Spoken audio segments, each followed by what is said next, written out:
Hello, this is Bridget Rao with Divine Essentials. Alright guys, so I wanted to jump in here real quick. It's okay, so let me read this and pause. Okay, so I actually did read this comment from her on that other video. So she commented on the other video, and that's what I was trying to reply to. Okay, I read all of it and I was trying to reply to it. Sorry for everybody else, but I think everybody else can probably take some messages from this. And then I did the High Priestess Mystery School teachings this morning, and a lot of twin flame stuff came up within that with that girl that I was there with, because she has a twin flame. And every time, like, put it this way, the last time I messaged her to talk about, like, let's do the High Priestess Mystery, she saw her twin within like 10 minutes of that text. She's like, every time I talk to you, he either watches my story or comes in or whatever. Like, they ran into each other. And she's not the only person that's happened with. I've had quite a few people who are like, I talk to you. And I don't think it's me being like a magical twin flame, whatever. I think it's the beliefs that the people are believing when they talk to me. I talk to them about it and I help them to shift their perspective about things, which she had a lot of that today too in the High Priestess thing. Because I can understand, because I've been there. It's not like I'm a magical whatever. It's like, well, she told me a whole story about what went down. And afterwards I was like, did you do this for this, to elicit this reaction? And she was like, because she knew she did. And that caused an issue. And then it rippled right back to her. Like, the next time they see each other, she was the one that got that elicited reaction from within herself, like a jealousy thing. Like, I'm gonna post a picture of me with all these guys, just randomly, while he's watching my stories out of nowhere. He's watching them, I'm watching his. Let me see, let me throw that in there. He stopped watching my stories. She knew why, too, because of, like, she told me the series of events, so she knew. She's like, well, I picture of me and my friends that I haven't seen in a while. And as soon as she didn't say it, like, she didn't go into elaborate detail, but I was like, did you post that to get a reaction? And she was like, so she did, okay? But then when she ran into him, he had, like, shaved his head and stuff, he showed up at the place where she goes to yoga. And he knows she goes to yoga there. His friend works there. Like, he's trying to run into her because of the time that they ran into each other before. And she ignored him. She acted like she didn't even see him. And, like, all of that stuff. So that started him watching the stories. And, like, all this stuff, okay? But then she goes to the thing. And now, as he's walking in, she hears a girl say to him, oh, you shaved your hair. And that triggered her jealousy. Like, ugh. And I was like, well, you started it. Like, because that's what happens. You guys will tit for tat. And I'm like, and then and I know this mindset too. Now he's not watching my stories. He's punishing. No, he's not punishing you. He's trying not to punish himself because he doesn't want to see that. He's jealous. He's triggered. He still cares. He's still territorial. So if you're popping shit in there that makes him feel badly, he's going to be like, I'm not going to watch that to feel badly. And it's not a punishment. It's not like a ha-ha. But when we're on the other side of that, doing these things, we feel that way. He's punishing me. Now he's not watching my stories. No, you punished yourself by doing something a little kind of hee-hee, okay? And she's like, he deserved it. He did deserve it. He did deserve it. But that doesn't get us anywhere. That's not going to get us to a healthy relationship, okay? I really and honestly don't feel like he did deserve it. Like, stuff happened a long time ago, and what happened there hurt her, okay? But she can't continue to let that hurt motivate her actions now, because that's just going to elicit more hurt between the both of them, okay? So I do plan on doing, like, more of the High Priestess Mystery School teachings. It became more of like we did do a lot of practicing on, like, how to do psychic readings and how to do, like, aura readings. Today we did, like, psychometry, where you read an object and get messages from the object and all of that. But it became more so about twin flames, like it always does. So, and all these people have been asking me questions on here about twin flames. I don't always need the cards to give you guys the answers. Sometimes the cards for me even were just like this just backs up what I'm saying more so than anything else. So I don't know. I'm probably going to offer like a hybrid version of that, where it was literally like $22. She came for an hour once a month, and other people came to it too, but it ended up this is what happens with me as well. Like when I was doing my other class like this, where it was like a goddess activation every month, it ended up becoming me and one other girl. And I stopped promoting it to other people because it became like our therapy session for this woman and myself. You know, it was like a good time for us. And that's kind of what happened with me and this other girl. And it's like I could feel that she felt more comfortable to open up to me and have a benefit within herself and in her life when nobody else was there, like, you know, interfering. But the times that other people were there interfering, we actually did learn, like, aura reading and things like that. But so I know everything goes for a reason, and I go by what I'm guided by. So yeah, those classes became one-on-one, just intuitively guided by spirit. Like, this person needs this to just be one-on-one. Don't blast it to everybody else. Because even the time that somebody else did try to sign up to it, they didn't show up. They just asked for the replay of it. So she still got to just be me and her comfortably. The replays of it are still available. So I'll make sure with her that she's okay with people purchasing those replays, just because at the end of them kind of got personal. And if she's not, I can always record the teaching part. So many of you are most likely interested in the types of stuff we're talking about. The tit for the tats, and the twin flame crip crap, and the stuff that like this girl's going through. So I'm not going to read her whole comment here, but I did want to talk about it because it's relevant to everybody, and not everybody is comfortable or confident enough to comment the things that some other people do or ask me. And when you do this, it helps me to help you, because then I can be like, oh yeah. So this person, you know, she feels like she's like, I messed it up with him. I couldn't manage this love. It was very intense for both of us. Now, all of you guys probably, you know, I said this to the girl earlier today. I was like, he's feeling exactly what you feel. That intensity, that I don't want to look at him. Oh my God, I'm freaking out. And it's like, but both of you are doing the same thing on the other side of it, as like, they don't like me. Like, bop, bop, boop, boop, boop. Like, all these crazy, they're punishing me. Like, no, they're just trying not to punish themselves. They made me jealous. Well, you probably did too. Like, you're a mirror, okay? So, very intense for both. We loved each other and felt so physically attracted to the point of freaking out each other. The trigger is that I have a mentally unstable Gemini dad. I suffer from the lack of safety with my dad. He loves and pampers me too, but still can turn into a beast when he's angry. Jekyll and Hyde, okay? And here we are. I fell in love with a Gemini man who literally has almost the same characteristics. It's like I was looking at my father in him. You once said this sentence in one of your last videos, I'm afraid of the beast inside of you. And here I am asking, should it be me to initiate reconciliation? Should I literally tell him those words? But I'm really worried about my dignity or ego. Yes, I'm a bit of a narcissist too. I don't want to break the 1.5 years of silence, no contact with him, just to find out he is rejecting the relationship again, or rather, he is already in another relationship. And that's why I'm back and forth in my thoughts. And I pray for a clear picture of the action I should take, either to completely forget and move on, like all recommended from people around me, or give it a last trial on my own personal responsibility for the good or bad consequences. So, I think, first of all, everybody's in their own circumstances, and everybody goes through their own things. At 1.5 years, I feel like I just feel guided here that I would not be the one to initiate it, okay? Especially, I don't know all the circumstances though, but like if this guy did something and things ended badly, and it's like they ghosted and they didn't talk to you, or they just kind of disappeared, I wouldn't initiate contact with them. I'd let them initiate contact with me, just out of the principle of that, like, he did wrong. Like, if you were just having normal stuff and then normal stuff stopped and they just acted totally different, that's on them to come back and make that right. And how they do it would determine your reaction to that, you know?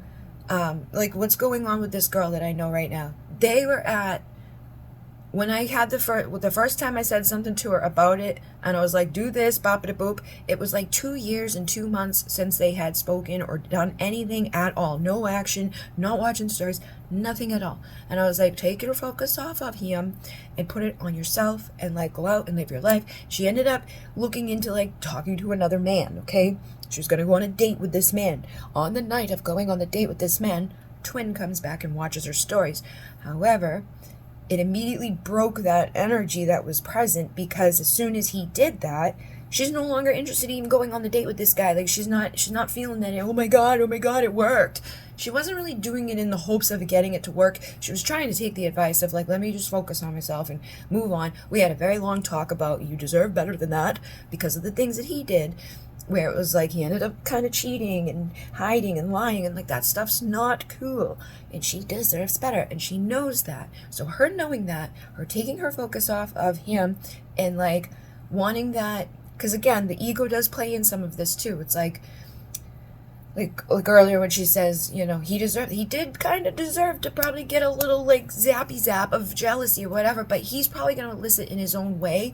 You don't need to be the initiator of that, because it's just going to be a circle of bullshit that you don't want to create, because you're going to get hit back with it. One of you needs to be the one that breaks that pattern and gets like a little bit more mature and says, I'm not going to play that game of the tit for tat. Like, he's going to eventually just feel stupid for trying to upset you and not getting that. Be the one that's like too classy, too beyond, too above playing that bullshit. Like, I'm not going to run after you. I'm not going to fight some girl. I don't want you if you don't want me. Like, I don't need to feel inadequate or, and it doesn't mean those things either. No matter what they do, remember that intensity that, a lot of us look at them like running away, ghosting, taking off with another girl as like, oh, that girl must be better than me, or like, we don't know, so we come up with 1,000 reasons why we're bad and we're no good and all of that, and make ourselves feel really badly. And the whole time is most likely because it's not so intense. They're not so it's not such a like intensity, crazy, like, oh my god, overwhelming thing. Anybody tries to go the easy route in life, but what happens is they sabotage because they don't feel worthy of this intensity, just the same as you don't. That's why you come up with all these things of like, I'm a narcissist too. Stop owning all these negative things. Another thing I said to the girl today was like, you want divine masculine and you want to be divine feminine, but these behaviors are not divine. You know, like thinking these things, feeling these things. We've got to learn to not like dwell in them. We're human. We can do it, right? Like, we can go down there and have some jealousy and anger, and it's still okay. You're not bad people. There's nothing wrong with you. The only thing that's wrong with us is that we keep thinking that there's something wrong with us. The only thing that's wrong with us is that we keep perpetuating jealousy and anger and hate and resentment and fear and doubt and insecurities and all the things that keep us from having like a really nice time. So all of that, you know, you're going to go back and forth in your thoughts all the time. I'm just giving you advice, but my main advice here is be your authentic self. Stop worrying about what someone is or isn't going to do based off your reaction and your actions, because it doesn't matter. At the end of the day, you need to decide before you go in there how you're going to react to his rejection and how you're going to react to his non-rejection. Don't go in there expecting rejection, but go in there with the detachment from it of like, if he rejects me, if he does it again, then I'm going to have a dignity and self-love and self-power to take myself away from that and know that I don't need to waste any more time here with this situation, because what I'm doing now is wasting my time. If this person really isn't going to ever step up, me waiting around for them to maybe possibly do it isn't going to get me there. I'm stalling, so I'm sabotaging. I'm stalling because I'm scared. I'm stalling because I don't want my ego to get hurt. The worst thing that's going to happen is they do something stupid, or they say no, or whatever, but it still doesn't mean anything about you. So you got to really try to work on remembering that. And also, one of the things I talked to the girl today about was like, look at all these fucking clear-cut signs. You know, like the things that this guy was doing. Like, he comes back and he watches her story, and then he stops watching her story when there's guys in the story. Obviously, jealousy, okay? So if there's obvious jealousy, there's obvious emotion, there's obvious care, like plain as day. Then we run into each other at a club, and I ignore you, and that sends you back into watching stories all the time, right? And then because of all these things, after the picture, shows up to where I'm going to do yoga that his friend works at, that he's never been to, but all of a sudden here he is while I'm here. He's trying to run into her. So all of those things are logical, like, he clearly likes you too. He clearly is still looking at you. He clearly is still thinking about you, asking other people about you, even though prior to, she was in the same boat of like, oh no, it's been like 2 years. He hasn't said anything, hasn't watched my stars, there's nothing wrong going on. He doesn't even know I exist. I guarantee you, he did, okay? He did. But her energy was blocking it from her seeing these clear signs that he is and that he does. Because it just is, okay? And not for everybody either. That's what sucks about doing the twin flame readings on a collective thing like this, putting myself out here to talk to possibly potential thousands of people, millions of people. We don't know where these little algorithms are going to take people, and I don't want to tell people the wrong thing.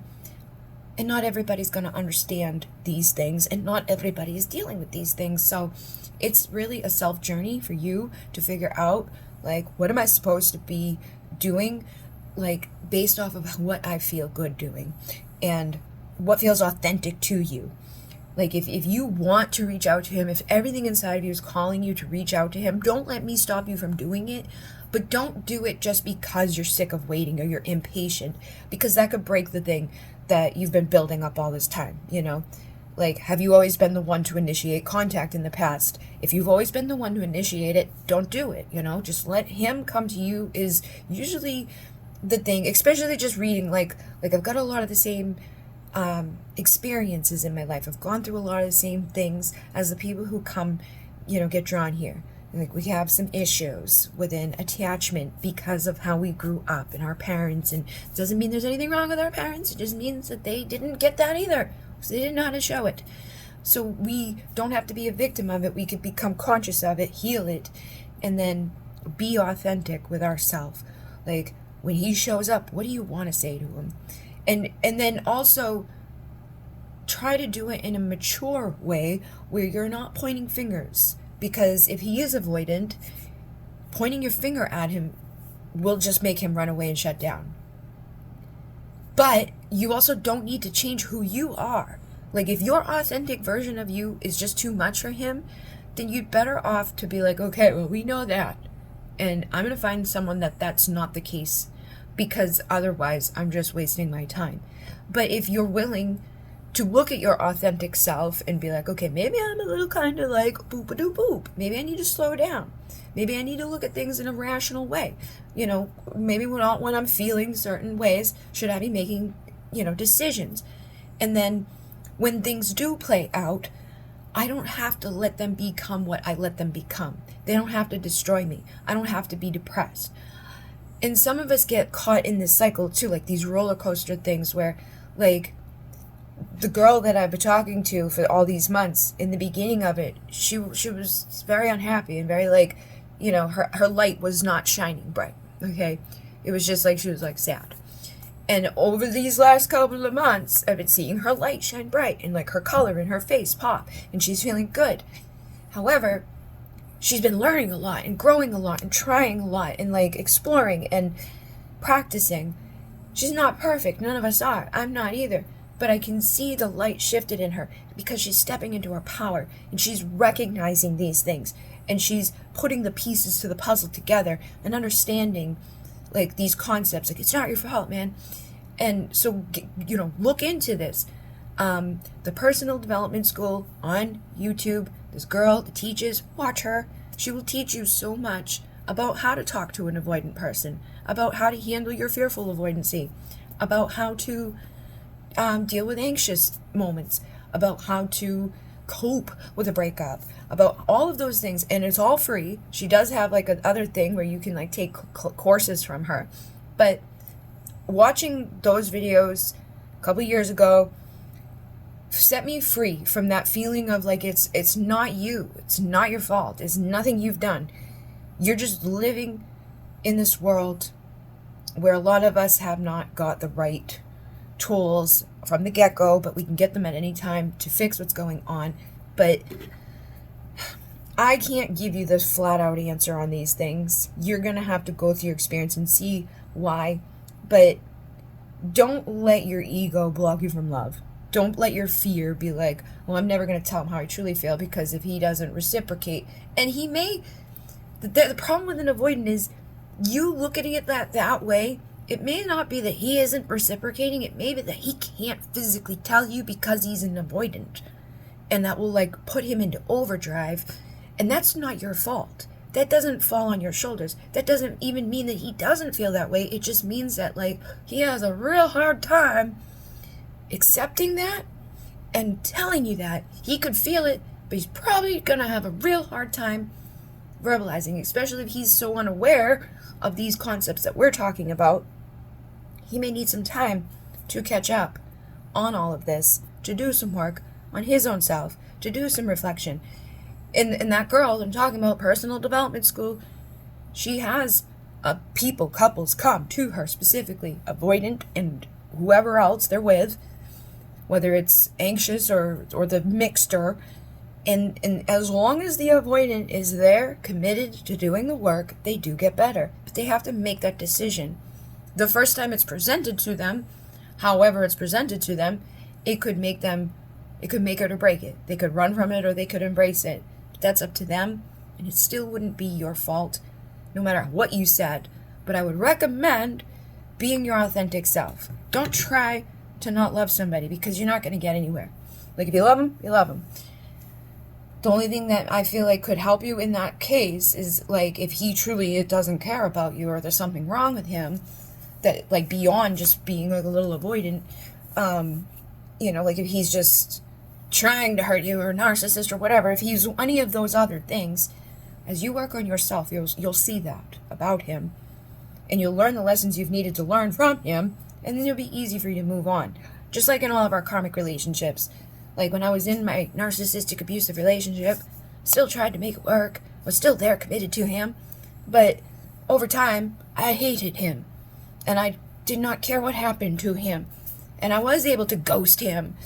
So, but, like, in the twin thing, there's been, like, 20-something fucking years, and I never came to the conclusion of I just hate him. You know what I mean? So, get honest with yourself. Be authentic with yourself. What do you honestly, authentically want? What do you authentically feel? And educate yourself about how you can talk to an avoidant partner without freaking them out. And there's whole videos about it. More than one creator out there has an entire, like, 30 recommended steps to talk to an avoidant person, because it's very hard to do without getting a reaction at it. Like, without them shutting down, basically. Because they don't know how to handle certain things. And if you present it to them in a certain way, and they don't know all these other things that I'm talking about, then they may be like, they just deconstruct and fall apart. So if you don't want that, go look into some of those videos. And I'm going to record some other things. I'm going to do a private reading. Did the High Priestess Mystery School. It was live for the other channel the other day. Got to go back to Amazon tomorrow for the next 4 days. A bunch of orders have come in, so thank you very much for all of those on Etsy. There's a 20% off sale. And my private website has my readings, booking. And yeah, I will be back to talk more about this in readings and things like that. And like I said, let me know things. Let me know your questions or your input. You know, what's going on. If you want a reading type of, like, topic, or if it's something more like this that you're interested in hearing about. Namaste.